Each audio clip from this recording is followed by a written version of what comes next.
2 medium size ರಾಗಿ ಮುದ್ದೆಗೆ ನಾನು 2.5 cup ಅಷ್ಟು ನೀರು ತಗೊತಾ ಇದ್ದೀನಿ. ರಾಗಿ ಹಿಟ್ಟು ಮತ್ತೆ ನೀರನ್ನ ಒಂದೇ ಕಪ್ ಅಳತೆಯಲ್ಲಿ ತಗೋಬೇಕಾಗತ್ತೆ. 2.5 ಕಪ್ ನೀರು ಆಡ್ ಮಾಡಾದ್ಮೇಲೆ ನಾನಿಲ್ಲಿ ಒಂದು ಅರ್ಧ ಟೇಬಲ್ ಸ್ಪೂನ್ ಅಷ್ಟು ರಾಗಿ ಪುಡಿನ ಹಾಕೊಂತಾ ಇದ್ದೀನಿ. ಇದನ್ನ ಮಿಕ್ಸ್ ಮಾಡೋ ಅವಶ್ಯಕತೆ ಇಲ್ಲ, ಹಂಗೆ ಬಿಡಬೇಕು. ಇದು ಚೆನ್ನಾಗಿ ಕುದಿ ಬರಬೇಕದು. ನಾನಿಲ್ಲಿ ಒಂದು ಪಿಂಚ್ ಅಷ್ಟು ಸಾಲ್ಟ್ ಆಡ್ ಮಾಡ್ಕೊತಾ ಇದ್ದೀನಿ. ಸಾಲ್ಟ್ ಆಡ್ ಮಾಡೋದ್ರಿಂದ ಗಂಟುಗಳಾಗಲ್ಲ. ನೋಡಿ, ಈ ತರ ಚೆನ್ನಾಗಿ ಕುದಿ ಬಂದಾಗ ನಾನಿಲ್ಲಿ 1.5 ಕಪ್ ಅಷ್ಟು ರಾಗಿ ಹಿಟ್ಟು ಮತ್ತೆ 1 ಟೇಬಲ್ ಸ್ಪೂನ್ ಎಕ್ಸ್ಟ್ರಾ ತಗೊಂತಾ ಇದ್ದೀನಿ. ಕುದಿ ಬಂದ್ಮೇಲೆ ನಾವು ರಾಗಿ ಹಿಟ್ಟನ್ನ ಸ್ವಲ್ಪನೇ ಹಾಕೊಬೇಕು.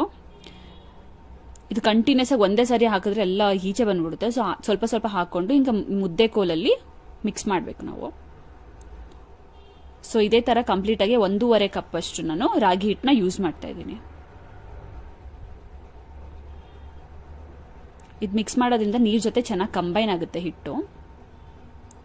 ನೋಡಿ, ಇದು ಆಲ್ಮೋಸ್ಟ್ ಎಲ್ಲ ಕರೆಕ್ಟಾಗಿ ಹಿಡಿದಿದೆ. ನೋಡಿ, ಇದು ಕನ್ಸಿಸ್ಟೆನ್ಸಿ ಪರ್ಫೆಕ್ಟ್ ಆಗಿ. ಇಲ್ಲಿ ನಾನು ಒಂದು ಅರ್ಧ ಟೇಬಲ್ ಸ್ಪೂನ್ ಅಷ್ಟು ರಾಗಿ ಪುಡಿನ ಹಾಕೊಂತ ಇದ್ದೀನಿ. ಇದನ್ನ ನಾನು ಮೀಡಿಯಂ ಫ್ಲೇಮ್ ಅಲ್ಲಿ ಇದು ಒಂದು ವಾಸನೆ ಬರೋದಲ್ಲ ರಾಗಿ ಹಿಟ್ಟದು ಘಮ ಬರೋವರೆಗೂ ಇದನ್ನ ಬಿಡಬೇಕು. ಆಲ್ಮೋಸ್ಟ್ ಒಂದು 5 ನಿಮಿಷ ಆಗುತ್ತೆ. ಘಮ ಬಂದ್ಮೇಲೆ ಇದನ್ನ ಮುದ್ದೆನ ಚೆನ್ನಾಗಿ ತಿರ್ಕೊಬೇಕು, ನಾವು ಗಂಟೆಲ್ಲ ಹೊಡಿಬೇಕು. ಇದೇ ಇಂಪಾರ್ಟೆಂಟ್. ಮುದ್ದೆಲಿ ಗಂಟಿದ್ರೆ ಒಂದು ಸ್ವಲ್ಪನೂ ಚೆನ್ನಾಗಿರಲ್ಲ.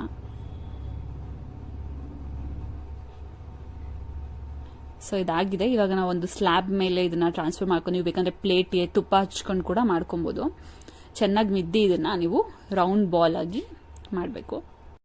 ಹಿಟ್ಟು ಬಿಸಿ ಇರೋದ್ರಿಂದ ಸ್ವಲ್ಪ ಕೈನ ಒದ್ದೆ ಮಾಡ್ಕೊಂಡ್ರೆ ನಿಮ್ಗೆ ಈಸಿ ಆಗುತ್ತೆ. ನೋಡಿ, 2.5 ಕಪ್ ನೀರು ಮತ್ತೆ 1.5 ಕಪ್ ರಾಗಿ ಹಿಟ್ಟಿಗೆ ನಮಗೆ 2 ಮೀಡಿಯಂ ಸೈಜ್ ಮುದ್ದೆ, ಒಂದು ಚಿಕ್ಕ ಮುದ್ದೆ ಆಗಿದೆ.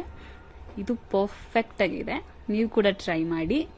ಈ ಚಿಕನ್ ಗ್ರೇವಿ ರೆಸಿಪಿ ನಮ್ದು ಚಾನೆಲ್ ಇದೆ, ನೀವು ಟ್ರೈ ಮಾಡಿ. Thank you.